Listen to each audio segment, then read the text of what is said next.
You imagine a soul as a thing of light, a perfect, untouchable essence.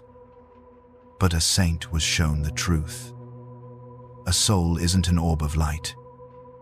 It's a garden, a living, breathing garden that you are meant to cultivate. And in a vision that shook them to their core, they witnessed these gardens, millions of them, turning to black, corrosive sludge. They saw the 5 specific poisons that cause this rot, starting not with a roar, but with a whisper you barely notice. The vision began not with fire, but with a flaw in the foundation. The first sin, the gateway to all others, wasn't shown as a demon with horns. It was a mirror, a beautiful, flawless mirror in the center of the soul's garden. And the soul would gaze into it, admiring the reflection of its own virtue, its own intelligence, its own piety. This is pride. It doesn't begin with arrogance. It begins with self-satisfaction. The vision showed the saint how this sin works. It whispers that your accomplishments are yours alone. It convinces you that your understanding of the world, of faith, is more refined than others. It takes the genuine good you do and stamps your own name on it, stealing the credit from God. The saint saw the hairline crack form in the soul's foundation. It looked like nothing.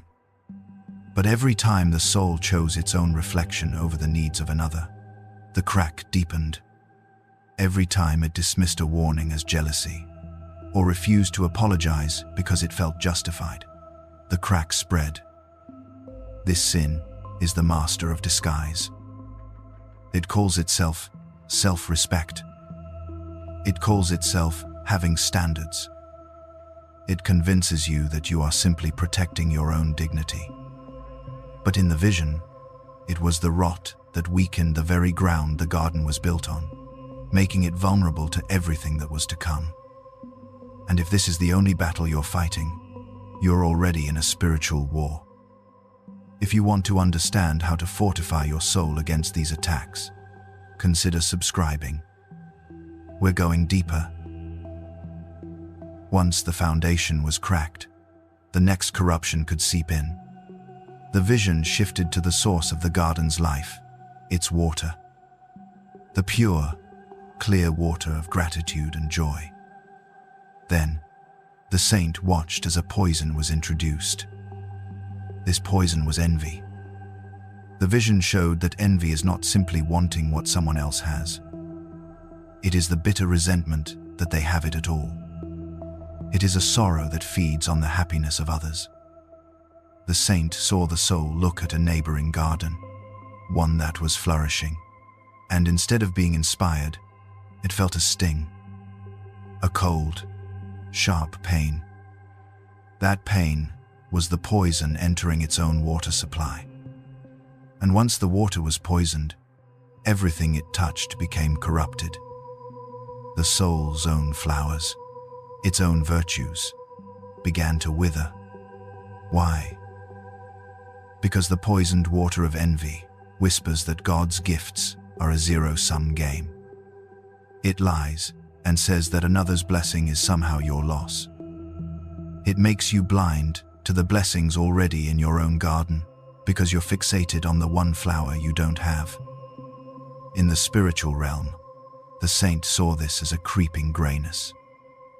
The vibrant reds of passion and the bright yellows of joy in the soul's garden were muted, turning to ash, all because the soul chose to drink from the well of comparison instead of the spring of its own grace. With the ground weakened and the water poisoned, the third stage of decay began. From the cracked earth, fed by the toxic water, came unnatural growth. Not flowers, not fruit trees, but thick, thorny, suffocating vines. This was greed. The vision was clear. Greed is not about money.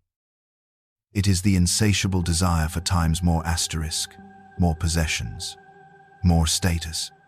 more security, more pleasure. It is the belief that fulfillment lies in accumulation. The saint watched as these vines wrapped themselves around the genuine virtues in the garden. A vine of financial obsession choked the life out of the tree of charity. A vine of social climbing strangled the flower of authentic friendship. A vine of gluttony for food or entertainment starved the roots of spiritual discipline.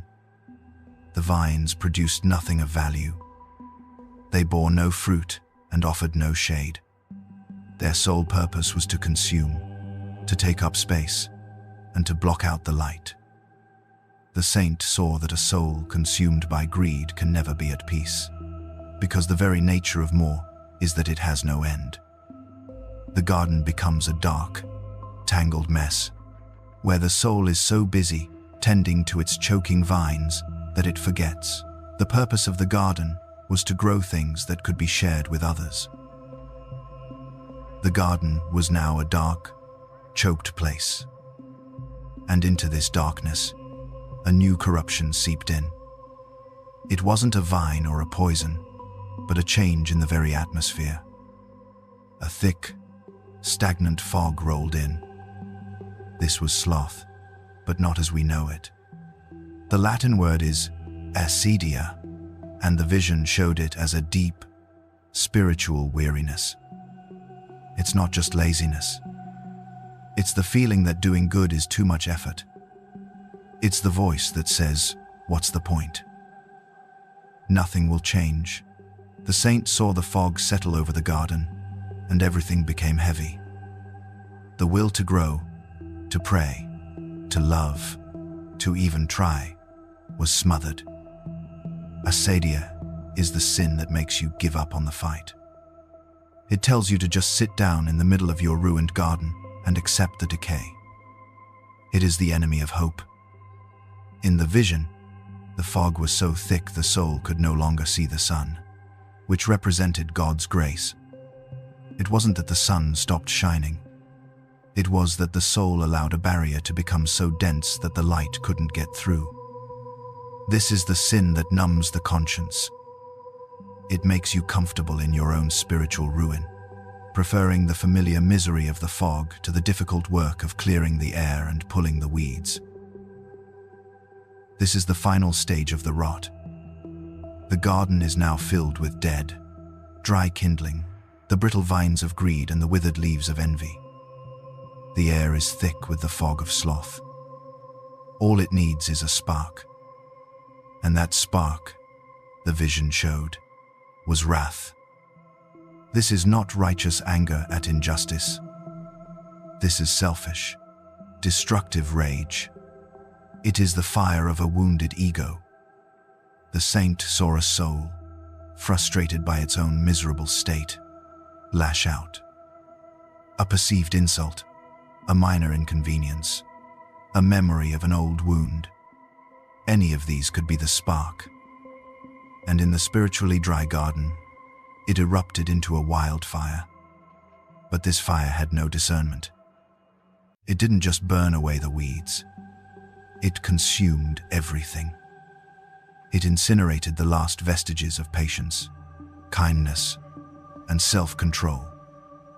It turned the tree of family into charcoal and the flower of friendship into dust. The saint saw that after the fire of wrath burns through a soul, all that remains is blackness and ash.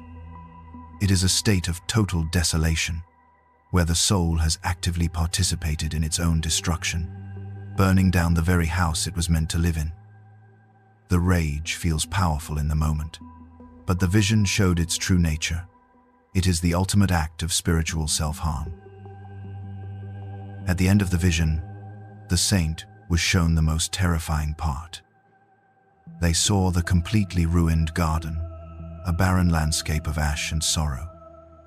And in the distance, there was a gate of light, representing God's mercy, always open, always waiting. The saint expected to see demons guarding the soul, keeping it trapped in its misery. But there were no demons. There were no chains. The soul, now a hollowed-out shadow of its former self, simply sat in the ashes. It saw the gate.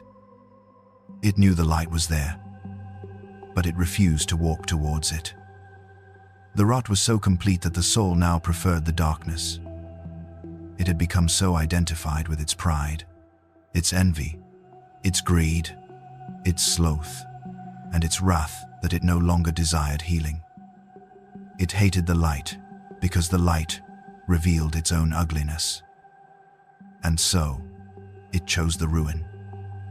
The gate to hell, the saint understood, is locked from the inside. Mercy is never withdrawn, but it can be refused. The vision was a warning, not a sentence. The way back, the saint was shown, begins with a single act that opposes the rot. A single act of humility crushes pride. A moment of sincere gratitude for another's success poisons envy. One act of selfless generosity starves greed. A single, the difficult choice to do the right thing, pushes back the fog of sloth. And a deliberate act of forgiveness douses the flames of wrath. The garden can be regrown. The battle is fought today, in the small choices you make right now. Which of these 5 spiritual poisons do you believe is the most subtle, the most deceptive in our world today? Leave your thoughts in the comments below. The conversation is more important than you know.